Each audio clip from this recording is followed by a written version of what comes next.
Before the show starts, drop a comment below with where you're watching from, then sit back, relax, and get ready for some chilling stories.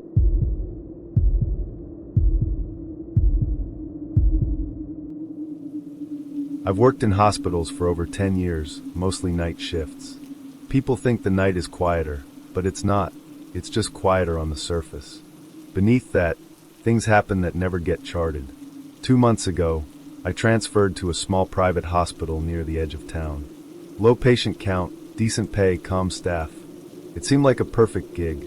For the first few weeks, everything ran smoothly. But then I started noticing strange things happening during the 2 a.m. lull. It started with the elevator. I was headed to the sublevel archive to drop off paperwork, like I'd done plenty of times before.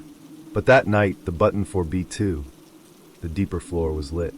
No one had pressed it. I figured someone from maintenance was down there. But when the doors opened, the hallway was dark.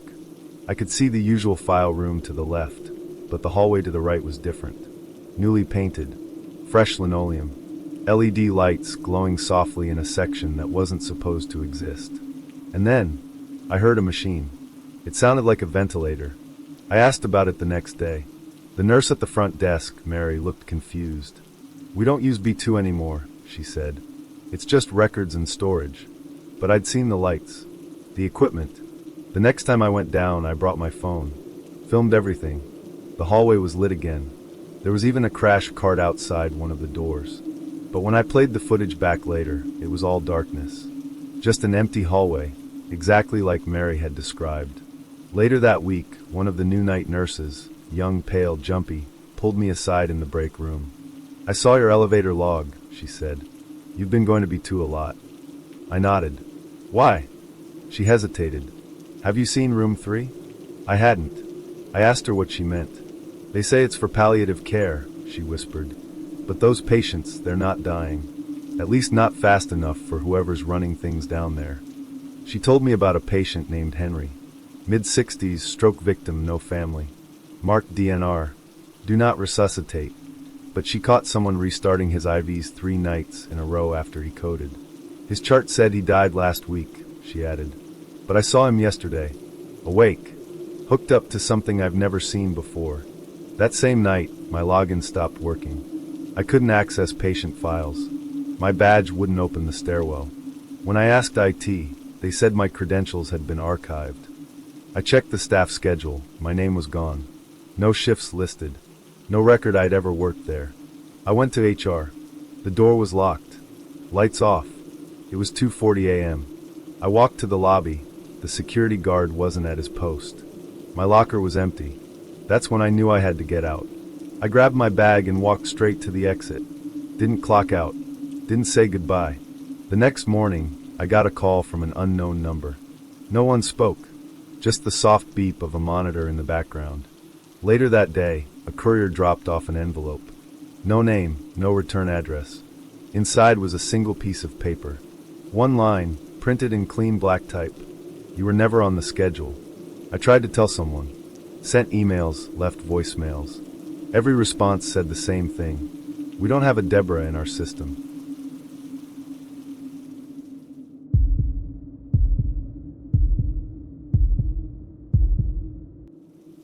I never really knew my neighbors. Not in the 8 years I lived in that apartment.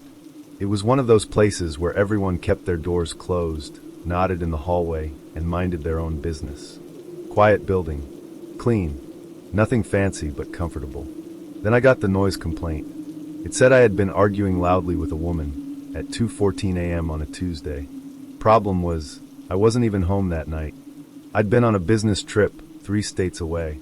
The apartment was empty. I assumed it was a mix-up. Maybe someone got the wrong unit. But when I asked the building manager, she said the complaint was tied to my address, apartment 507, and it had come with a sound clip. I asked to hear it. She said it was deleted from the system. That's when I started paying closer attention. At first, it was small things. My coffee table was an inch off. My socks weren't where I left them. My fridge was missing a can of soda. Nothing valuable gone, just subtle shifts. Then I noticed the TV was set to an input I never used. My streaming account showed a movie I'd never watched. I live alone. No one else has keys. So I changed the locks. 3 days later, I came home to find the chain on the inside latched.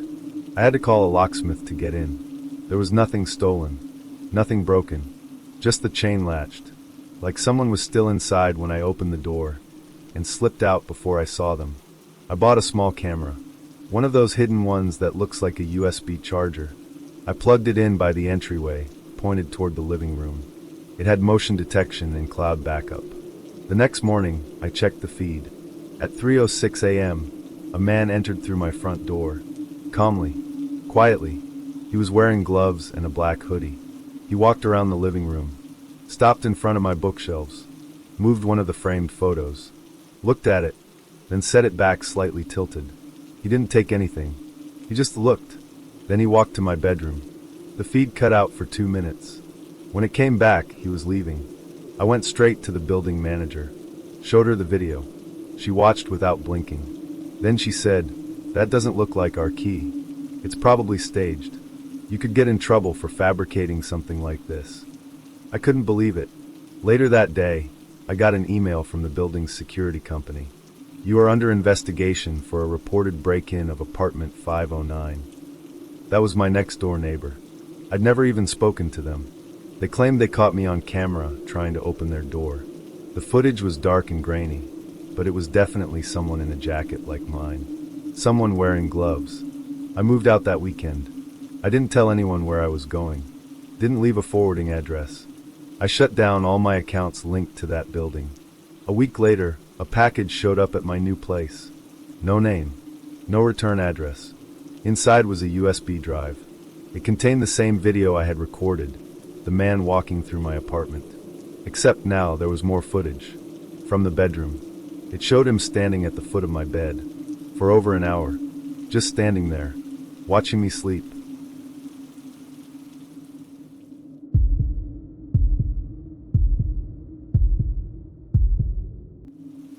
I bought the van on impulse. Found it listed online for way less than it was worth. Old Ford Econoline, decent shape, some rust, but nothing I couldn't handle. The seller was a twitchy guy in his late 50s who seemed more interested in handing me the keys than negotiating. "You doing road trips?" he asked as I counted the cash. "Maybe. Thinking of fixing it up, taking some weekends off." He nodded, but wouldn't look me in the eye. "You should wipe everything clean. Don't go digging through old stuff." I didn't think much of it. People get weirdly sentimental about their junk. The van had some quirks, stains on the floor, a faint chemical smell, and a really old stereo with a cassette deck. While I was pulling the dash to install a backup cam, I noticed the panel behind the glove box wasn't screwed in properly. When I tugged it free, a bundle fell into my lap. 10 cassette tapes, all labeled with black marker. Trip 1 through trip 10. I couldn't help myself. That night, I brought a cheap tape player out to the van, sat in the back with a beer, and hit play on the first one. It was just road noise. Wind. Occasional crackling radio. I skipped ahead. Then I heard a voice. Mail. Calm. March 12th. Heading south. Passenger seems talkative. Might record later. It sounded like a journal. A travel log. Strange, but whatever. People record their own voices all the time. Tape 2 was the same. Hours of driving, a few notes. But by tape 4, the tone shifted. Not sleeping. She's scared. Kept asking when we'd get there. I paused it. Who is she? I jumped to tape 6. Screaming. Muffled, distant, but unmistakable. Then the man's voice again, lower this time. She saw the knife. Should have kept it hidden. She won't stop crying. I dropped the tape. My hands were shaking. The next morning, I took a picture of the tapes and went online. I ran the VIN, searched local news archives for anything, missing persons, arrests, anything. Nothing. The plates were gone. No matches. The previous owner's name from the title didn't lead anywhere. I didn't sleep that night. Tape 7 was worse. I recorded her. Thought it might help. It didn't. She wouldn't talk anymore. I turned it off. Left the van locked for a week. Then I decided to report it.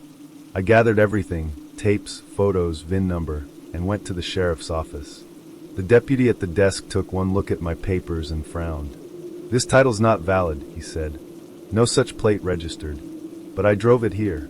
He stared at me. "We'll file a report." Leave the tapes. I did, and that was the last I heard from them. A few nights later, I came home and saw the van door cracked open. All the tapes were gone.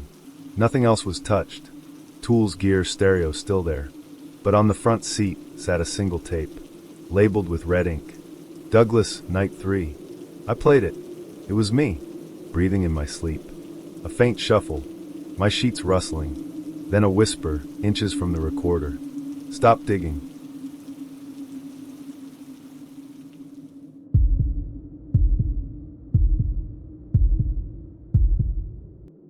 It was supposed to be just another gig.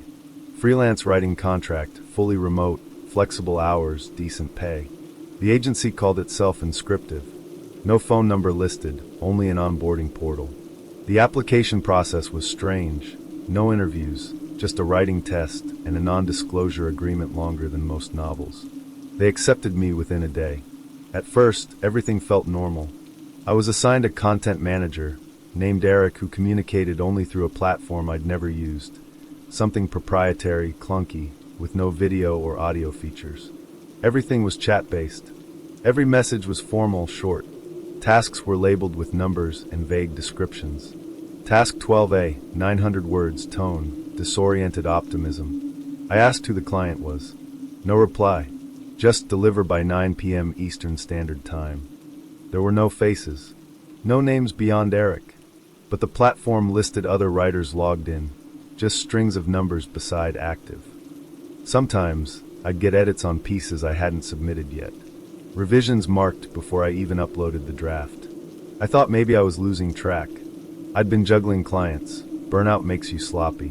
But then the deadline started to shift. I'd check the task list at noon, and a piece due the next day would suddenly say, due in 2 hours. When I missed one, Eric messaged instantly. Deadlines are agreements. You're not breaking your first one, are you? I pushed back, said the original due date had been changed without notice. The reply came instantly. Maybe you're misremembering. We track everything. Then the file I'd downloaded vanished from my desktop. Just gone. I thought maybe I was being gaslit. But the next week, things escalated. I opened the platform one morning to find a message from another writer. Do not ask questions. Get out while you can. I replied, asking who they were. The message disappeared. The username vanished. I searched everything, no history, no logs. I reached out to Eric. His reply? Not everyone handles pressure well. We had to let 31C go. I tried to quit. Typed a resignation email. Sent it. The platform glitched, froze for 2 seconds, then returned to normal. My task list repopulate. More assignments. Higher volume. I blocked the site on my browser. Shut off my Wi-Fi. But the next day, I got a push notification from the platform's desktop app, something I hadn't even installed. Task 17F active.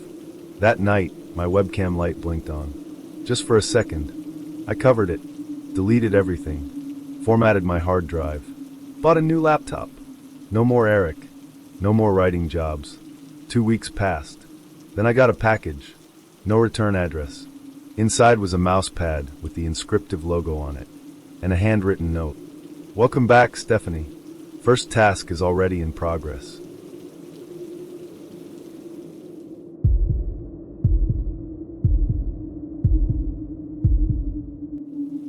Night deliveries were my thing. Less traffic, better pay, fewer people. I've been doing routes for a small logistics company for about 5 years now. Most nights are uneventful. Just me, the road, and a few podcasts. But 2 months ago, I got an assignment that didn't make sense. It popped up on my dashboard manually. No GPS link, no standard barcode. Just an address and a note. Leave package at the front door. Do not knock. That's not protocol. We're supposed to scan, confirm, and capture a photo with a timestamp. I flagged it to dispatch. No reply. It was 2:17 a.m., and the location was about 12 miles out of my usual route, deep into a wooded back road I'd never driven before. Dirt, no lights, no markers. The kind of road you miss unless you're looking for it. When I got there, the place looked off. Old farmhouse, barely standing. One dim light above the porch. No car. No sound. I walked up slowly. Before I could even knock, the front door clicked, unlocking from the inside. Then nothing. No movement. No one opened it. I left the box on the porch and took a photo like always. But when I opened the app to confirm delivery, the task was gone. Just not there anymore. I told myself it was a glitch. Maybe the order was misrouted. These things happen. 3 nights later, I got another manual entry. Same address. Same instructions. I thought about skipping it, but curiosity got the better of me. When I arrived, the porch light was already on. A new package, heavier this time, same label. I dropped it. The door clicked open again. No one appeared. This time, I looked through the small window next to the frame. Inside, it was fully furnished. Clean, like someone had just stepped out. A lamp glowed in the living room. A coat hung on the rack. But the silence, it felt unnatural. Too still. Back in the van, I checked the app. Once again, no record of the delivery. I called dispatch the next morning and asked about it. They told me they had no record of anything assigned to that address. No manual entries. Nothing under my route ID. I sent them the address, the photo, even the time stamps from my phone. Their response? You must have logged into the wrong system. But there is no wrong system. We only use one. That's when I started going back through my delivery history. That address, that entire area, didn't exist in the logs. My route had a 2-hour gap labeled inactive. I drove out there during the day to make sense of it. What I found was ash. The house had burned down, not recently. You could tell it had been like that for months, maybe longer. Blackened beams, scorched foundation, collapsed roof. No porch light, no door to unlock.